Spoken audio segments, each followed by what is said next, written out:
नाज़रीन इकराम, जज़ीरा अरब के गोशे गोशे से वफूद सैफ बिन जी यज़न को मुबारक देने के लिए आए कि उसने अहले यमन को हबशियों की ज़िल्लत आमेज़ ग़ुलामी से नजात दिलाई और उस पर उसकी खिदमत में खराज तशक्कुर पेश किया जाने लगा। उन वफूद में एक वफ़द मक्का के कुरैश का भी था। उस वफ़द में जनाब अब्दुल मुत्तलिब बिन हाशिम, उमैया बिन शम्स, अब्दुल्ला बिन जदान और असद बिन खुवैलद जैसे रुअसा भी शामिल थे। जब अब्दुल मुत्तलिब उसके दरबार में तशरीफ़ लाए तो आपने गुफ्तगू करने की इजाज़त चाही। सैफ ने कहा, अगर तुम्हें दरबार शाही में लब कुशाई के आदाब का इल्म है और उनसे आगाह हो तो हम तुम्हें गुफ्तगू की इजाज़त देते हैं। जनाब अब्दुल मुत्तलिब ने इस फसाहत और बलागत से अपना मुद्दा पेश किया कि बादशाह सरापा हैरत बनकर रह गया और उन्हें कहा कि आप अपना तारुफ कराइए, आप हैं कौन? आपने बताया कि मैं हाशिम का बेटा अब्दुल मुत्तलिब हूँ। उसने आपको अपने करीब किया और उनकी दिलजोई में कोई कसर उठा न रखी और अपने दरबार के मुलाजमीन को हुक्म दे दिया कि इन्हें शाही मेहमान की तरह ट्रीट किया जाए और शाही मेहमान खाने में ठहराया जाए। 1 माह तक जनाब अब्दुल मुत्तलिब वहाँ ठहरे रहे और शाही ज़ियाफ़तों से लुत्फ़ अंदोज़ होते रहे। इस असना में नाज़रीन किराम, बादशाह को फुर्सत ही नहीं मिली कि दोबारा जनाब अब्दुल मुत्तलिब से मुलाकात करे और न ही जनाब अब्दुल मुत्तलिब मक्का जाने की रुखसत तलब करने के लिए उसके पास गए। 1 माह बाद बादशाह ने जनाब अब्दुल मुत्तलिब को अपनी खलवतगाह में बुलाया और कहा कि ए अब्दुल मुत्तलिब, मैं एक राज तुमसे शेयर करना चाहता हूँ क्योंकि मैं तुम्हें इसका अहल देख रहा हूँ।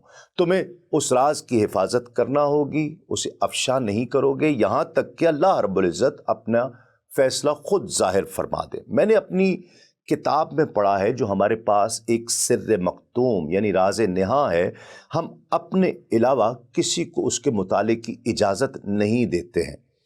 जनाब अब्दुल मुत्तलिब ने कहा कि ए बादशाह, खुदा तुम्हें सलामत रखे, मुझे बताओ कि वो राज क्या है।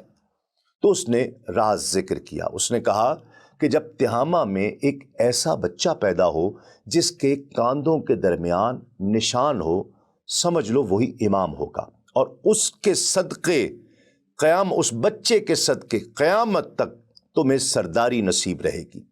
जनाब अब्दुल मुत्तलिब ने कहा कि अगर शाही जलाल और उसका अदब माने न हो तो मैं इस बिशारत की तफसील जानने की ख्वाहिश कर सकता हूँ, इससे हो सकता है मेरी मुसर्रतों में मज़ीद इजाफ़ा हो जाए। सैफ ने कहा कि ये उसका वक्त है, अभी पैदा होगा, मुमकिन है पैदा हो चुका हो या अभी पैदा होने वाला हो।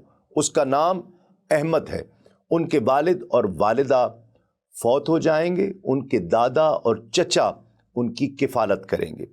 उसकी वजह से बुतों के टुकड़े टुकड़े कर दिए जाएंगे, आतिश कदे बुझा दिए जाएंगे, खुदावंदे रहमान की इबादत की जाएगी और शैतान को धुतकार दिया जाएगा। हम उसके मददगार होंगे, उसके दोस्तों की फतह का हम बाइस बनेंगे, उसके दुश्मनों को जलील और रुस्वा करेंगे। जनाब अब्दुल मुत्तलिब ने मज़ीद वजाहत चाही तो इब्ने यज़न ने साफ कह दिया कि ए अब्दुल मुत्तलिब, तुम उनके दादा हो। ये सुनते ही जनाब अब्दुल मुत्तलिब सजदे में गिर गए। बादशाह ने उन्हें कहा, सर उठाइए अब्दुल मुत्तलिब, सर उठाइए और मुझे बताइए कि जो अलामात मैंने आपको बताई हैं, क्या उनमें से आपने किसी का मुशाहिदा किया है? आपने हुजूर की विलादत, हुजूर का नाम मुबारक, वालिदैन की वफ़ात पाने और कांधों के दरमियान उस निशान के पाए जाने के बारे में बताया। इब्न जी यज़न ने उन्हें हिदायत की कि इस अम्र से किसी को आगाह न कीजिए, ऐसा ना हो कि हसद के जज्बात आपके दूसरे साथियों के सीनों में भड़क उठें। यहूदियों से हुजूर को महफूज रखने की खुसूसी ताकीद की और बताया कि यहूद हुजूर के बदतरीन दुश्मन होंगे। उसके बाद कुरैश के काफ़िले के तमाम अरकान को शरफ़ बाजियाबी बख्शा और उनको इनामात से माला माल कर दिया। जनाब अब्दुल मुत्तलिब को दूसरों से 10 गुना ज़्यादा अतियात से नवाजा। नाज़रीन इकराम, वर्क़ा बिन नौफल बिन असद बिन अब्दुल उज़ा बिन क़ुसै का सिलसिला नसब जनाब क़ुसै तक हुजूर नबी करीम सल्लल्लाहु अलैहि वसल्लम के सिलसिला नसब के साथ मिल जाता है। उम्मुल मोमिनीन हज़रत खदीजतुल कुबरा रज़ी अल्लाह ताला अन्हा वर्का के चचा खुवैलद बिन असद की साहिबजादी हैं। अबुल हसन अल बकाई ने तो आपके बारे में एक मुस्तकिल किताब लिखी है जिसमें वर्का बिन नौफल का सहाबी होना साबित किया है। वर्का बिन नौफल उन सआदतमंद अफराद में से थे जो ज़माने जाहिलियत में भी अल्लाह रब्बुल इज़्ज़त की वहदानियत पर ईमान रखते थे। कुरैश और दीगर बुत परस्त अरब कबाइल से उनका कोई ताल्लुक़ नहीं था। आपने अपनी अक्ल सलीम से ही ये नतीजा अखज़ कर लिया था कि अरब के बुत परस्त दीन इब्राहीमी से भटक चुके हैं। वो हमेशा इस तलाश में रहते कि उन्हें वो तरीक़ा मालूम हो जाए जिस तरह सैयदना इब्राहीम अलैहिस्सलाम अल्लाह रब्बुल इज़्ज़त की इबादत किया करते थे, ताकि वो ज़्यादा खुशू व खुज़ू के साथ इबादत करें और रब की खुशनुदी और रज़ा हासिल कर सकें। इसी मकसद के लिए वर्का बिन नौफल ने कई मुल्कों का सफ़र भी इख्तियार किया। मुतअद्दिद अहले इल्म की खिदमत में हाजिर हुए जो उन सहाइफ के अमीन थे जो अल्लाह रब्बुल इज़्ज़त ने मुख्तलिफ ज़मानों में मुख्तलिफ अंबिया किराम पर नाजिल किए थे। इस तलाश और जुस्तजू के बायस वो इस नतीजे पर पहुँच चुके थे कि आखिरी दीन दीन नसरानियत है। उन्होंने ईसाइयों के उन अकायद का इत्तिबा नहीं किया जिनमें उन्होंने अपने नबी की वाज़ेह तालीमात से इन्हिराफ कर रखा था। अल्लाह रब्बुल इज़्ज़त की वहदानियत और जनाब ईसा अलैहिस्सलाम की अबदियत पर उनका अक़ीदा बहुत पुख्ता था।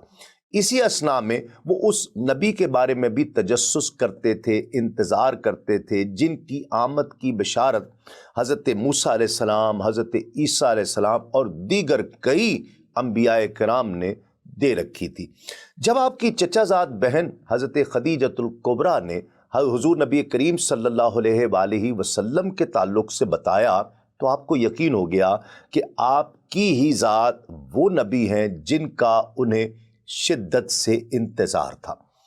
जनाब वर्का बिन नौफल की खुशी की इंतहा न रही कि उनकी ज़िंदगी में ही वो नबी मुकर्रम सल्लल्लाहु अलैहि वसल्लम तशरीफ़ ला चुके हैं। उन्होंने बरमला ऐलान कर दिया, उन्होंने गवाही दी कि उनके पास वो अजीम फ़रिश्ता आया है जो उनसे पहले अंबियाए किराम के पास वही लेकर आया करता था, और गवाही दी कि आप पर अल्लाह रब्बुल इज़्ज़त का कलाम नाजिल किया गया है, और गवाही दी कि आप इस उम्मत के नबी हैं, और इस तमन्ना का इजहार किया कि काश वो उस वक्त तक ज़िंदा रहें कि उनकी मायत में जिहाद में वो शिरकत कर सकें। हज़रत इमाम बुखारी ने अपनी सही में हज़रत वर्का बिन नौफल का ये कौल इन अल्फाज में नक़ल किया है कि जब उम्मुल मोमिनीन हज़रत खदीजतुल कुबरा रज़ी अल्लाह ताला अन्हा हुज़ूर नबी करीम सल्लल्लाहु अलैहि वसल्लम को लेकर जनाब वर्का बिन नौफल के पास गईं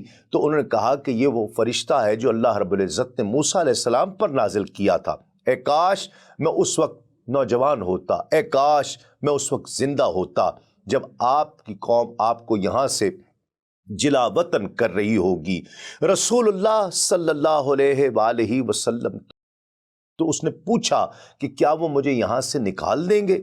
वर्का बिन नौफल ने कहा कि यहाँ हमारी किताबों में यही लिखा है कि कोई आदमी भी आज तक वो अमानत लेकर नहीं आया जो लेकर आप तशरीफ़ लाए हैं, मगर ये कि इसके साथ अदावत की गई है। अगर आपका वो दिन मुझे पा ले तो मैं आपकी भरपूर मदद करूँगा और आपके पीछे खड़ा रहूँगा।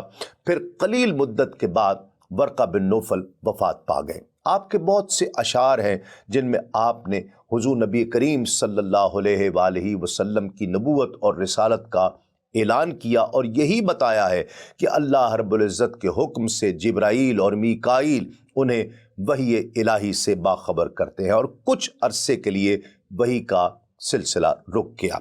कुछ अशार का तर्जुमा मैं आपसे ज़िक्र करता हूँ कि अगर ये सच है कि ए खदीजा तू यकीन कर अहमद अल्लाह रब्बुल इज़्ज़त के रसूल हैं, जिब्रील और मीकाईल अल्लाह रब्बुल इज़्ज़त की तरफ से वही लेकर उनके पास आते हैं, और ए खदीजा जान ले उस वही से सीना मुंतशरा हो जाता है, खुल जाता है। जब तौबा करके रुजू करता है वो कामयाब व कामरान हो जाता है, और जो सरकशी करता है, तकब्बुर करता है, گمراہی اختیار کرتا ہے وہ بدبخت ہو جاتا ہے۔ دین اسلام کے مختلف امور سے آگہی کے لیے ابھی سنو نیوز کا یوٹیوب چینل سبسکرائب کیجئے اور بیل آئیکن کا بٹن ضرور پریس کیجئے۔